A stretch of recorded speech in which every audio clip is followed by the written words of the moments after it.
सो hey guys, स्वागत है आप सभी का एक और नई वीडियो में। आज मैं आप सभी के लिए एक बार फिर से लेकर आ गया हूँ सब्सक्राइबर्स की भेजी हुई कुछ बेहद ही खौफनाक और सच्ची कहानियाँ लेकर। अगर आप मेरे चैनल पे नए हो तो मेक श्योर कि आप इसे सब्सक्राइब करें, क्योंकि मैं आपके लिए ऐसी स्टोरीज लेकर आता रहता हूँ। इसके अलावा अगर आपको अपने साथ घटी कोई घटना मुझे बतानी हो तो आप उसे भेज सकते हो स्क्रीन पर दिख रही मेरी इंस्टा आईडी पर। आपकी स्टोरी सुनाने में मुझे बहुत ही खुशी होगी। इसी के साथ हम बढ़ते हैं आज की अपनी फर्स्ट स्टोरी की तरफ। ये आज से लगभग 25 साल पहले की बात है। सुजानपुर की तरफ मेरे दोस्त के पापा के किसी परिचित की शादी थी, जिन्हें मेरा दोस्त संजू चाचा कहकर पुकारता था। उसकी उम्र लगभग 13 साल की रही होगी तब।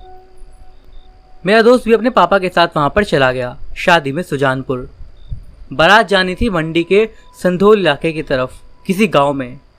दोस्त के पापा बारात में जाने वाले थे तो उसने भी जिद करी कि मैं भी चलूंगा। उसके पापा ने कहा कि मम्मी के साथ वापस घर चला जा, मगर मेरा दोस्त अड़ा रहा। आखिरकार उसके पापा उसे अपने साथ ले जाने के लिए मान गए। आगे की घटना मेरे दोस्त की जुबान नहीं बताता हूँ। दोपहर के बाद धाम का लुत्फ उठाने के बाद बारात ने प्रस्थान करा। बारातियों की बस ठसाठस भरी हुई ऊबड़ खाबड़ सड़क से होकर चली जा रही थी। आखिरकार बस एक जगह पर आकर रुक गई। आगे का रास्ता पैदल तय करके जाना था। दिन ढलने लगा और बाराती नशे में धुत होकर नाचते हुए आगे बढ़ रहे थे, बिल्कुल कछुए की चाल से। वधु पक्ष का घर दूर के किसी गांव में था और रास्ते में एक गड्ढे को पार करके वहां से जाना था।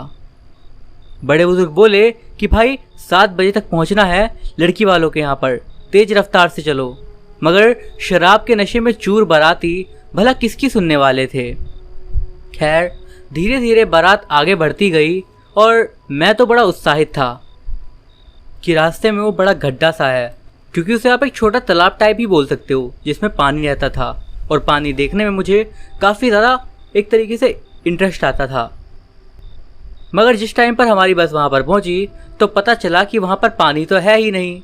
कहीं कहीं कुछ छपड़े जहाँ पर थोड़ा थोड़ा पानी होता है वो बने हुए थे, बाकी तो बस गोल पत्थरों की भरमार।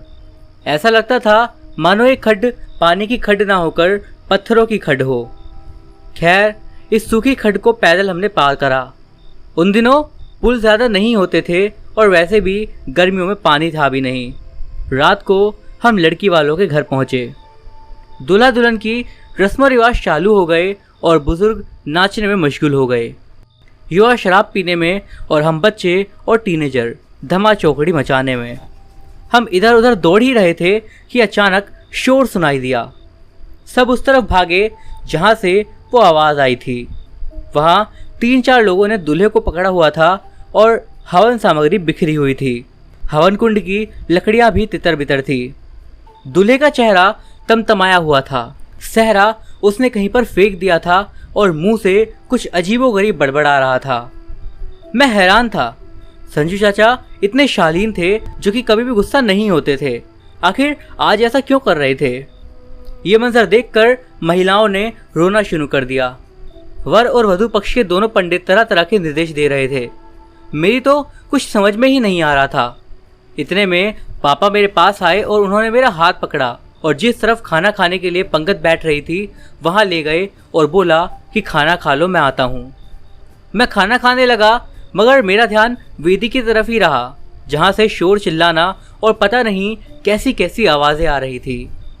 खैर मैंने अपने साथ खाना खा रहे लोगों के मुंह से सुना कि लाड़े जो झपट लगी है।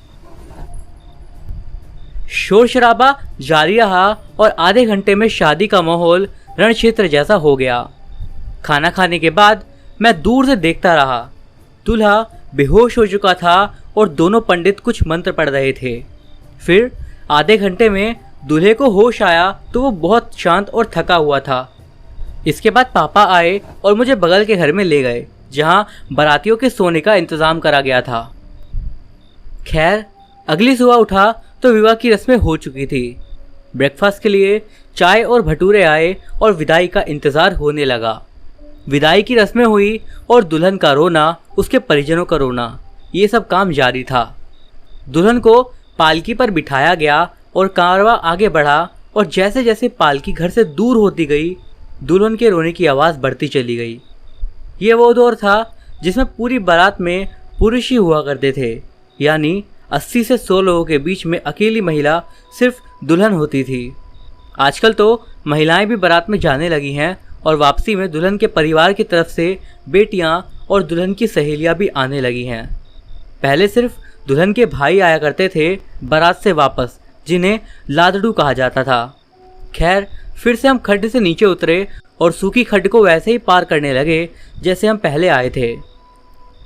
कहारों ने पालकी उठाई हुई थी और हम बच्चे उत्साह में आगे आगे दौड़ रहे थे कि कौन बस तक पहले पहुंचेगा और सबसे आगे की सीट पर बैठने का मौका किसे मिलेगा। इतने में फिर से पीछे शोर सुनाई दिया। हम बच्चे भी कोथूल में पीछे चले गए। पीछे जाकर देखा कि पालकी एक जगह पर रुकी हुई थी और करीब जाने पर सुनाई दिया कि पालकी, जिसके ऊपर चादर डालकर चारों ओर से ढका गया था, उसके अंदर से घुर्राने की आवाज़ आ रही थी, जैसे कोई व्यक्ति गुस्से से चिल्लाता हो।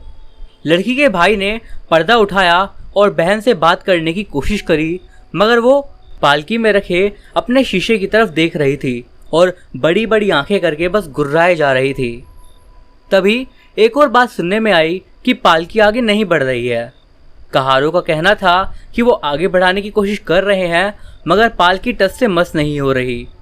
उनका कहना था कि पालकी भारी भी हो चुकी है। ये सुनना था कि लड़की के भाइयों ने और आसपास के लोगों ने भी पालकी को पकड़कर आगे बढ़ाना चाहा, मगर वो एक ही जगह पर खड़ी थी। ज़्यादा से ज़्यादा कहार और बाकी लोग एक दो कदम इधर उधर चल पा रहे थे, मगर जिस दिशा में रास्ता था वहाँ पालकी आगे नहीं बढ़ रही थी।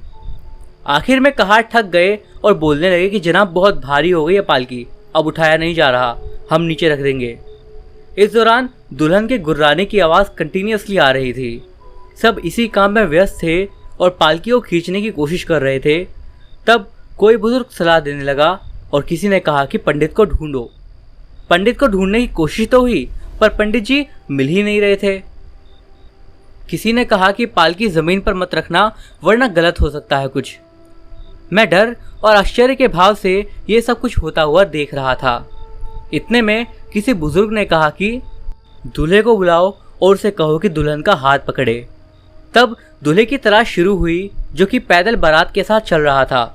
पता चला कि दूल्हा भी गायब था। तभी किसी का ध्यान खड्ड में दूर गया। वहां दूल्हा दौड़ लगा रहा था। जिस समय सब लोग पालकी को खींचने में व्यस्त थे, शायद दूल्हा उसी समय वहां से भाग गया था। बारातियों में से कुछ लोग दूल्हे की तरफ दौड़े और बाकी लोग पालकी के साथ रस्साकशी करते रहे।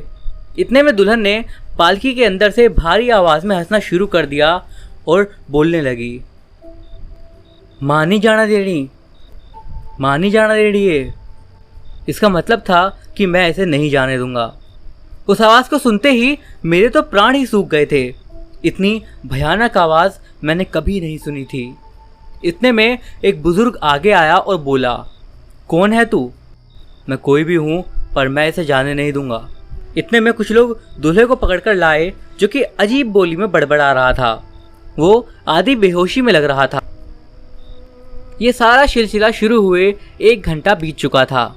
पालकी अपनी जगह से हिल नहीं रही थी और उसे ज़मीन पर रखा भी नहीं जा सकता था।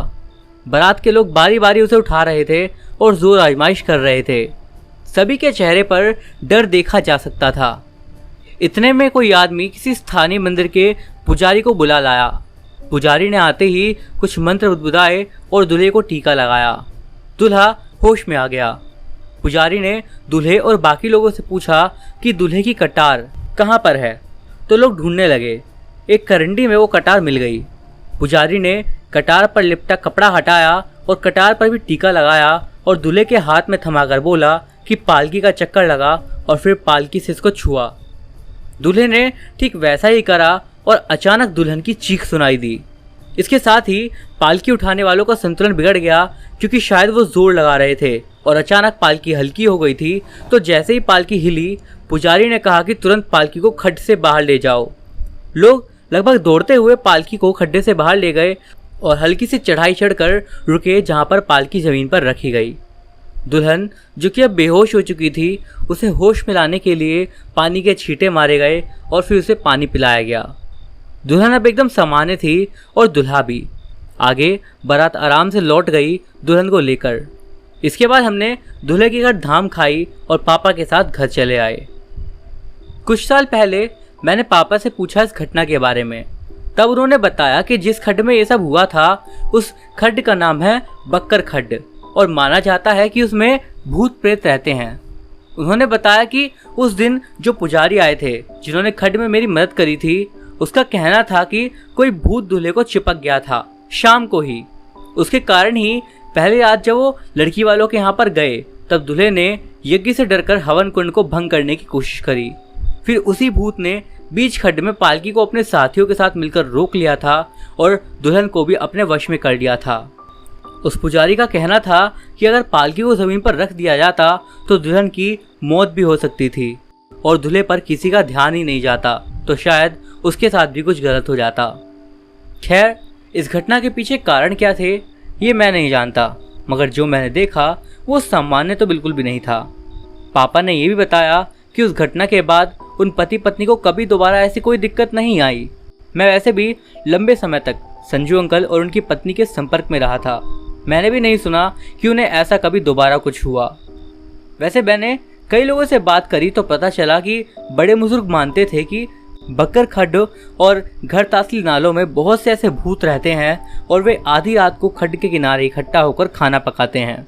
बुजुर्गों का कहना था कि ये भूत इंसान की खोपड़ी को बर्तन की तरह इस्तेमाल करके खाना पकाते हैं। और भी ऐसी कई सारी बातें हैं जो वहाँ के बुजुर्ग बोलते हैं, पर कितनी सच हैं और कितनी नहीं ये तो वही जाने। मगर जितना मैंने सच में देखा था उतना आपको बता दिया। यकीन करना ना करना आपके ऊपर है।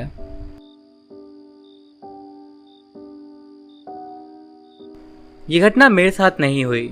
जब एक बार मैं एक जागरण के सिलसिले में दूसरे गांव गया था, तब वहां पर कई सारे लोग बीच में बैठकर बात करने लगे। एक तरफ वहां जागरण हो रहा था और इस तरफ इन लोगों की बातों का जमावड़ा। धीरे धीरे चर्चा भूत प्रेतों पर छिड़ गई। मैं तो 14-15 साल का था ही उस वक्त। वैसे तो बहुत से लोगों ने अपने किस्से सुनाए, मगर एक बुजुर्ग ने जो किस्सा सुनाया वो मुझे आज भी याद है। उनका कहना था कि उसके दादा बताते थे कि उनका सामना एक बार चुड़ैल से हुआ था। मुझे जगह का नाम ठीक से याद नहीं ये कहाँ पर हुआ था, जैसे कि सांडा पत्तन या फिर कांडा पत्तन, इसलिए कृपया करके मेरी ऐसी गलतियों को माफ़ करें।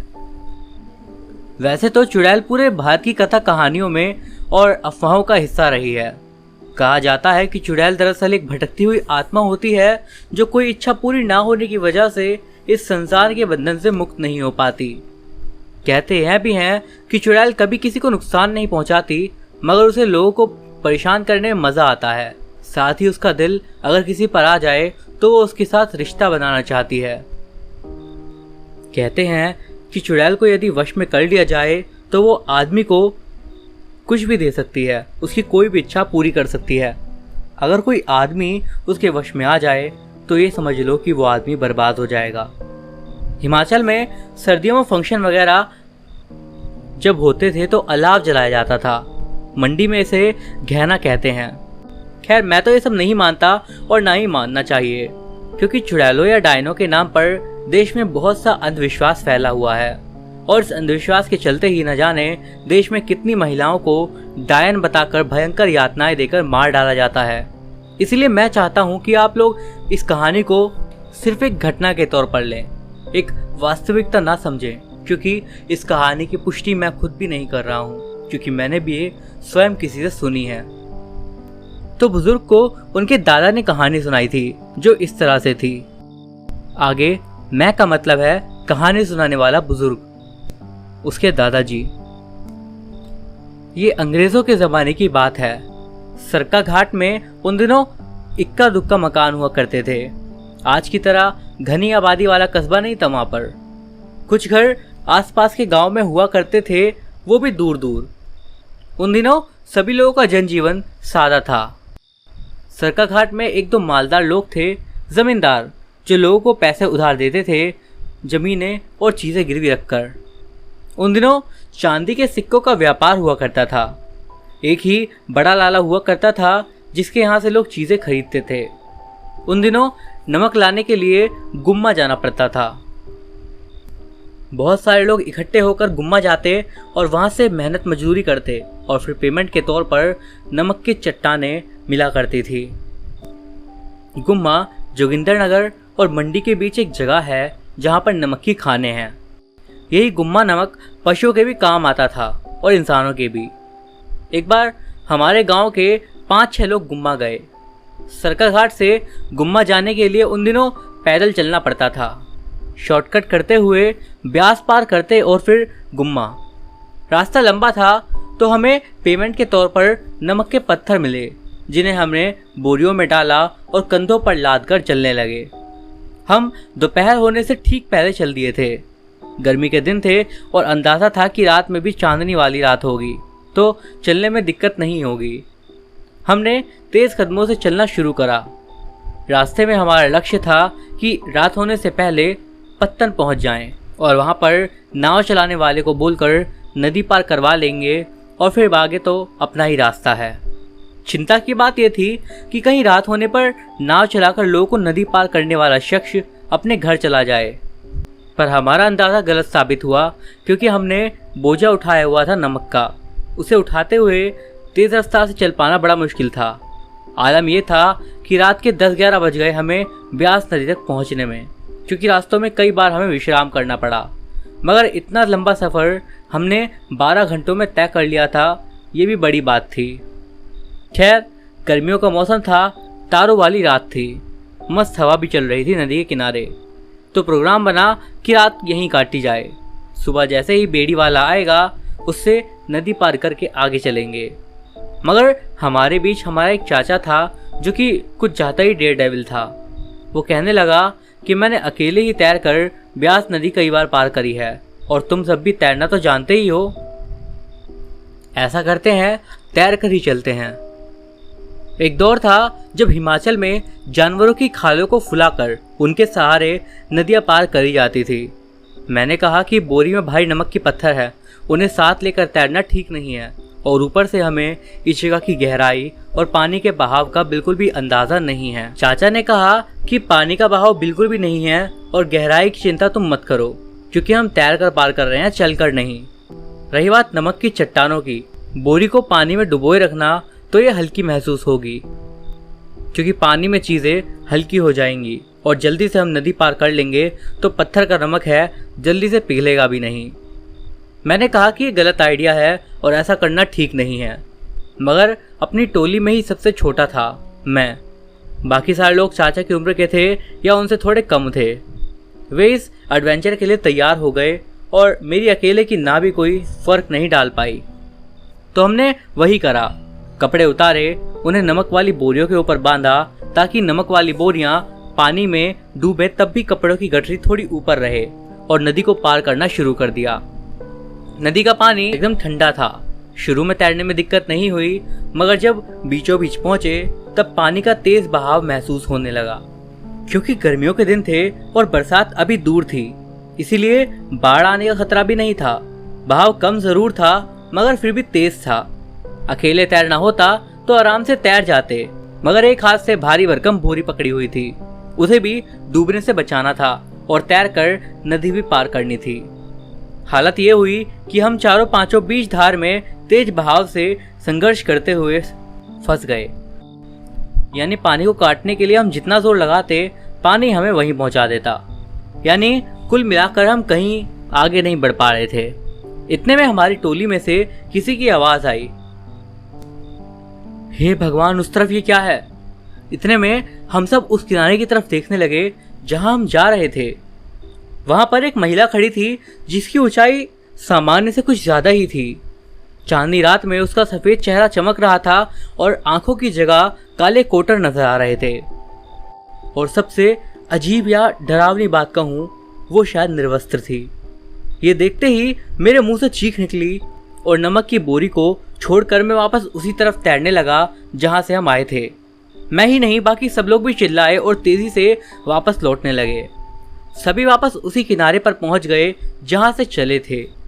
इस ओर आकर हमने देखा तो दूसरे किनारे पर कोई भी नहीं था, मगर हम इतने डरे हुए थे कि हमने शोर मचाना शुरू कर दिया। हालत ये थी कि हमने कपड़ों को नमक के बोरों के साथ बांधा हुआ था और डर के मारे वो बोरे बीच नदी में ही छूट गए थे। अब हम सभी नंग धड़ंग ब्यास नदी के किनारे खड़े थे, सिर्फ कच्छों में। चाचा पजामे के साथ ही तैर रहे थे तो उनके पास पजामा था। वो बहुत बहादुर बनते थे, मगर उनकी भी हालत खराब थी। उन्होंने कहा कि यहाँ रहना ठीक नहीं है, चलो पास वाले घरों की तरफ जाते हैं जो शायद नाव चलाने वालों के ही होंगे या फिर मछली पकड़ने वालों के। वहाँ गए तो सही, मगर नंगे किसी के घर जाते कैसे? चाचा को बोला कि आपके पास पजामा है, आप जाओ। चाचा आगे गए और आवाज़ लगाने लगे, मगर काफ़ी देर तक किसी ने दरवाज़ा नहीं खोला। चाचा ने दरवाज़ा खटखटाया तो अंदर से ही लोगों ने पूछताछ करी कि कौन आया है और क्यों दरवाज़ा खटखटा रहा है इतनी रात में। जब खिड़की खोलकर उन्होंने पूछताछ करी और उन्हें यकीन हो गया कि कोई ज़रूरतमंद ही है, तब उन्होंने दरवाज़ा खोला। फिर चाचा ने हमें बुलाया और वहाँ रहने वाले आदमी ने चादर और अपने कुछ कपड़े दिए जिनसे हमने अपना शरीर ढका। पूरी बात जब हमने उसे बताई तो उस घर के आदमी ने कहा कि ये तो बहुत अच्छा हुआ कि आप लोग बच गए। बोलते हैं कि वो चुड़ैल वहाँ पर रहती है जो किसी किसी को ही दिखती है। ये तो आपने अच्छा करा कि अपने कपड़े नहीं पहने थे, इसीलिए वो भाग गई। उस व्यक्ति का ये कहना था कि चुड़ैल आए तो उसे भगाने का तरीका यही है कि आप निर्वस्त्र हो जाएं, इससे वो भयभीत हो जाती है। रात जैसे तैसे उन लोगों के घर कटी और सुबह नाव से नदी पार करके अर्धनग्न हालत में खाली हाथ अपने गांव पहुंचे। वहाँ मजाक बना सो अलग, और उम्र भर के लिए डर बैठ गया दिल में, वो भी अलग। यह थी बुजुर्ग द्वारा सुनाई गई अपने दादा की आप बीती। बुजुर्ग ने कहानी सुनाई तो लोग चर्चा करने लगे थे। कुछ कहने लगे कि कोई पागल महिला रही होगी, तो कुछ कहने लगे कि कहानी मनगढ़ंत है, तो कुछ ये भी कहने लगे कि ऐसा वाकई में होता है और अगर चुड़ैल के सामने कपड़े उतार दे तो आतंकित होकर भाग जाती है। इसका लॉजिक क्या था ये तो वो लोग ही जाने। वही एक का कहना था कि चुड़ैल के बालों पर कंघा लगा होता है, अगर उसे निकाल लिया जाए तो वो बेबस हो जाती है। चुड़ैल की सारी शक्तियाँ कंघे में होती हैं और वो उसे वापस लेने के बदले कुछ भी डील करने को तैयार हो जाती है। अगर आप उससे संपत्ति मांगे तो वो भी दे देगी। इसके बाद और लोगों ने भी चुड़ैल और भूतों से जुड़े किस्से सुनाए, जिन्हें मैं फिर कभी बताऊंगा फुर्सत में। इस घटना पर आपका क्या विचार है मुझे ज़रूर बताना।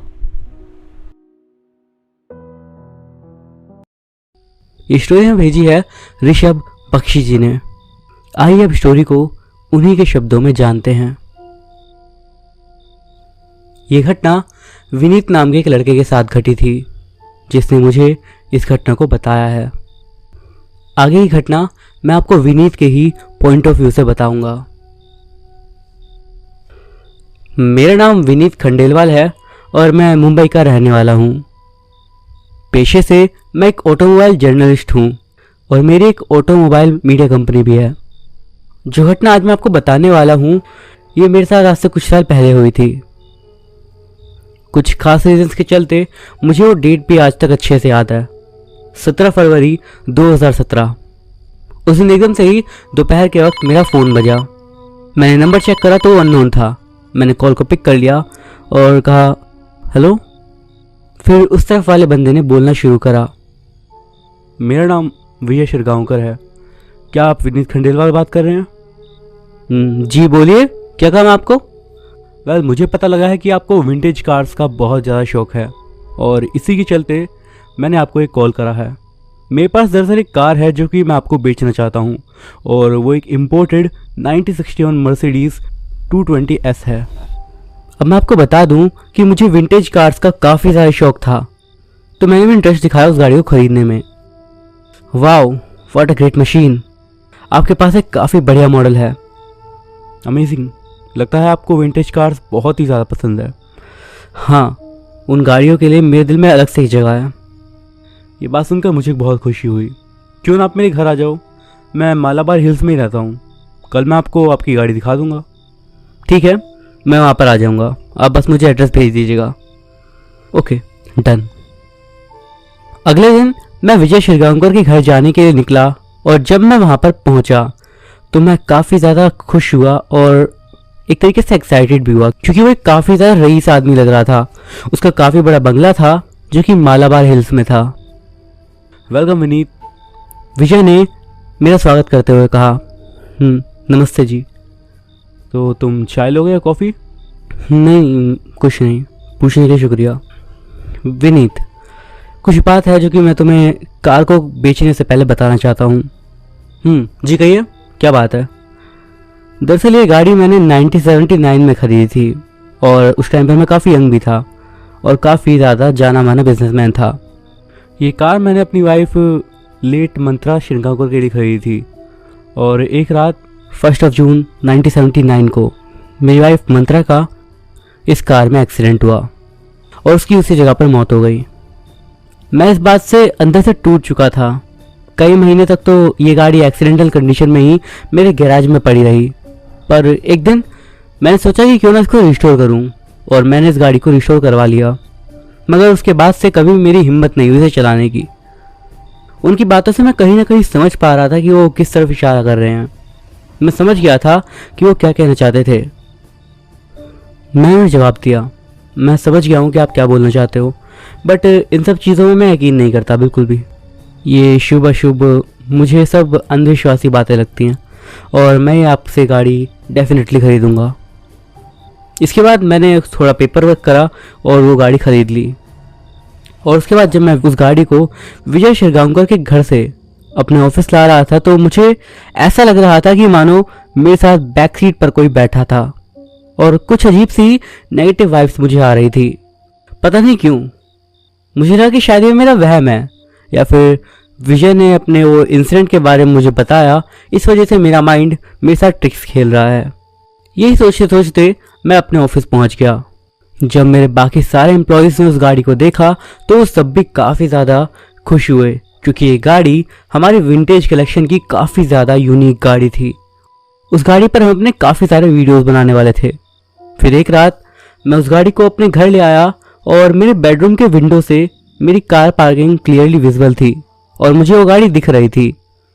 मैं सो गया और रात के तकरीबन 1 बजे के आसपास मुझे गाड़ी के हॉर्न की आवाज़ आई। अब मैं आपको बता दूं कि विंटेज कार्स के हॉर्न आजकल की गाड़ियों से एकदम अलग तरह के होते हैं और जैसे ही मैंने वो आवाज़ सुनी तो मैं पहचान गया कि ये मेरी ही गाड़ी है। मैंने खिड़की से देखा तो कार की हेडलाइट्स ऑन थी और कार के हॉर्न की आवाज़ कंटिन्यूसली आई जा रही थी। मैं फटाफट से नीचे गया और जैसे ही मैं नीचे पहुंचा तो सब कुछ नॉर्मल था। कार का हॉर्न बजना बंद हो चुका था और हेडलाइट्स भी ऑफ थी।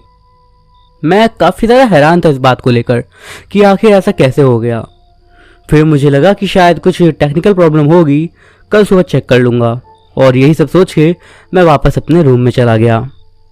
अभी मुझे अपने रूम में आए हुए लगभग 10 मिनट ही हुए होंगे और मैं बेड पर लेटा होऊंगा कि फिर से मुझे उस गाड़ी का हॉर्न सुनाई दिया और मैं फिर से खिड़की पर गया तो गाड़ी का हॉर्न एक बार फिर से बज रहा था और हेडलाइट्स ऑन थी। मगर इस बार काफ़ी ज़्यादा अजीब और थोड़ी डरावनी बात यह थी कि गाड़ी के अंदर ड्राइविंग सीट पर ऐसा लग रहा था मानो कोई बैठा हुआ है। पहले तो मुझे लगा कि शायद कोई चोर है जो कि मेरी गाड़ी को चुराने की कोशिश कर रहा है और मैं जल्दी से नीचे अपनी गाड़ी के पास गया। बट जब तक मैं नीचे गया और मैं वहां पर पहुंचा सब कुछ एक बार फिर से नॉर्मल हो चुका था। मैं आसपास अच्छे से देखा मगर मुझे वहां पर कोई भी नहीं दिखा। मैंने गाड़ी भी चेक करी तो गाड़ी लॉक थी। मैंने गाड़ी को अनलॉक करके देखा तो मुझे सब कुछ नॉर्मल लगा। ऐसा कोई भी साइन नहीं था जिससे लगे कि गाड़ी को ज़बरदस्ती अनलॉक करने की कोशिश करी गई हो या फिर उसे चुराने की कोशिश करी गई हो। मैं परेशान सा हो गया क्योंकि अब मुझे वाकई में लगने लगा था कि उस गाड़ी के साथ कुछ तो गड़बड़ थी। मैं वापस अपने रूम में आकर सो गया और अगले दिन सुबह जब मैं उठा उसके बाद मैं उस गाड़ी को सर्विस सेंटर ले गया ताकि मैं उसे अच्छे से चेक करवा सकूं। मैकेनिक ने मुझे एक बहुत ही शॉकिंग बात बताई कि गाड़ी में कोई भी फॉल्ट नहीं है बल्कि इसका हर एक वायरिंग और सारे पार्ट्स एकदम बेहतरीन कंडीशन में हैं। और ये बात हैरानी की इसलिए थी क्योंकि वो गाड़ी काफ़ी ज़्यादा पुरानी थी और भले मैं मानता हूँ कि उसे रिस्टोर किया गया था बट जिस तरह से उसकी कंडीशन थी वो काफ़ी ज़्यादा हैरान कर देने लायक थी। बट फिर मेरे दिमाग में वो वाली बात आई कि अगर सब कुछ एकदम सही है तो फिर उस हॉर्न वाले इंसिडेंट का चक्कर क्या है। अब मुझे सच में लगने लगा था कि शायद उस गाड़ी के साथ कुछ ना कुछ तो पैरानॉर्मल चीज़ जुड़ी हुई है। बट मैंने इस बात को जानबूझकर इग्नोर कर दिया क्योंकि मैं खुद इस बात पर यकीन करना नहीं चाहता था और मैंने इस बात को भूलने की पूरी कोशिश करी।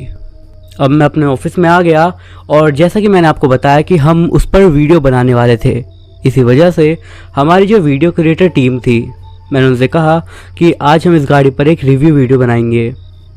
हमारी एक वीडियो क्रिएटर टीम थी जिसमें से मैंने नेहा को वीडियो बनाने के लिए चूज़ किया था। वीडियो बनाने के लिए हम सभी लोग लोकेशन पर पहुंच गए और उसके बाद एक सीन था जिसमें नेहा को अपने हेड पर एक हेड माउंटेड गोप्रो कैमरा लगाना था और उसके बाद उस गाड़ी को ड्राइव करना था। रिकॉर्ड करते हुए उस गाड़ी को उसे लगभग 30 किलोमीटर तक चलाना था। तो नेहा रिकॉर्डिंग स्टार्ट करके गाड़ी लेकर निकल गई। सीन ये था कि वो 15 किलोमीटर आगे जाएगी और उसके बाद वहाँ से वापस आएगी, यानी कि पूरे 30 किलोमीटर।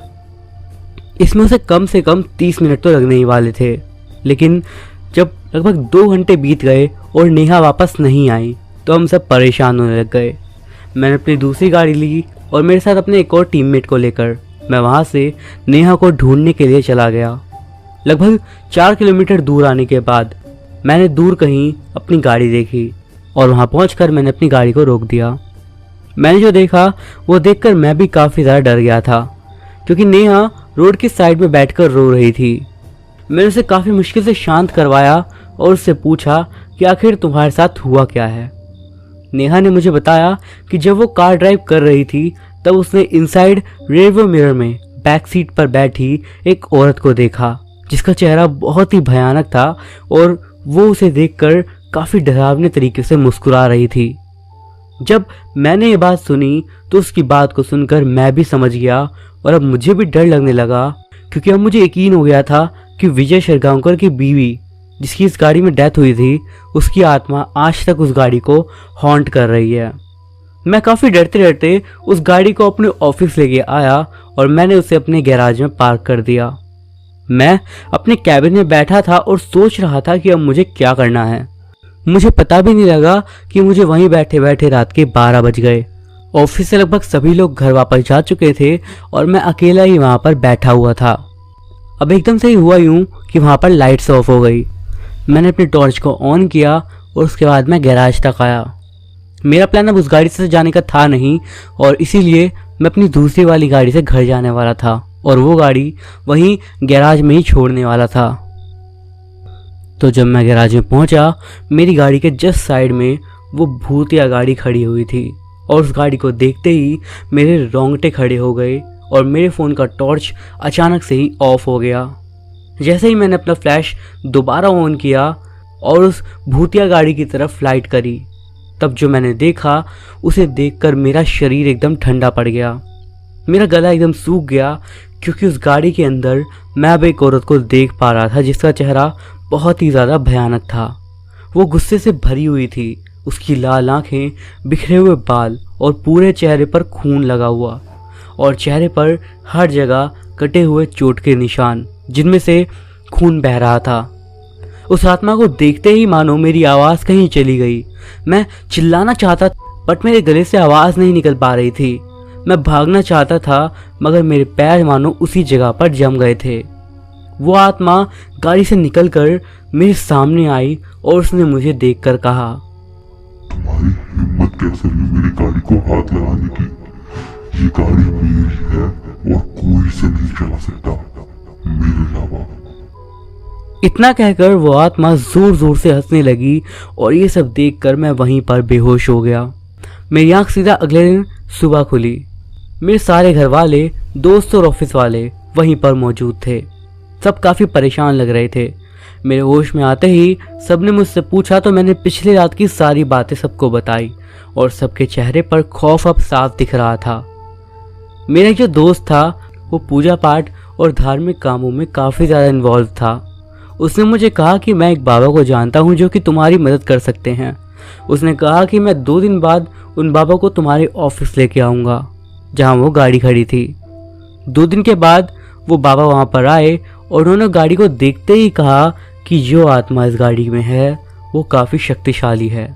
हमें इस गाड़ी की पूजा करवानी होगी और उस आत्मा की शांति के लिए एक यज्ञ भी करवाना पड़ेगा। जो कि सिर्फ पूर्णिमा की रात को हो सकता है, और पूर्णिमा आज से 4 दिन बाद है। मैं उस दिन से लगातार पूर्णिमा की रात तक का वेट करता रहा, और उस दिन से रोज़ वो आत्मा मुझे मेरे सपने में आकर डराती थी। हमेशा मुझे ऐसा लगता था कि मानो मेरे आसपास कोई है। हमेशा ही मुझे उस गाड़ी के हॉर्न और उसमें किसी औरत के चिल्लाने की आवाज़ सुनाई देती थी। फिर पूर्णिमा की रात भी आई और बाबा ने जैसे जैसे बताया था वैसे ही उन्होंने पूजा करी, और उस पूजा के दौरान मैं उस औरत की आत्मा को देख पा रहा था, जो कि गाड़ी के अंदर बैठकर ही मुझे और बाबा को गुस्से से देख रही थी। उस पूजा के बाद सब कुछ ठीक हो गया, बट कुछ महीने बाद मैंने उस गाड़ी को किसी और को बेच दिया, क्योंकि उस गाड़ी के प्रति मेरे अंदर एक अजीब सा डर बैठ गया था। दोस्तों, लोग तो कई बार दुनिया से चले आते हैं, मगर उनका जो मोह होता है वो उनके सामान के प्रति उन्हें मजबूर कर देता है कि वो अपनी चीज़ों के पास ही रहें। यही मंत्रा शिरगांवकर के साथ भी हुई। उन्हें अपनी गाड़ी से बेहद लगाव था, और इसीलिए मरने के बाद भी वो अपनी गाड़ी को छोड़कर नहीं जा पाई। तो दोस्तों, ये थी हमारी आज की कहानी। वीडियो आपको कैसा लगा मुझे ज़रूर बताइएगा कमेंट करके। पसंद आए तो एक लाइक ज़रूर करिएगा। कमेंट में आप आने वाले वीडियोस के टॉपिक भी बता सकते हो। मैं अभिषेक मिलता हूँ आपसे अगली वीडियो में कुछ और स्टोरीज के साथ। तब तक के लिए बाय।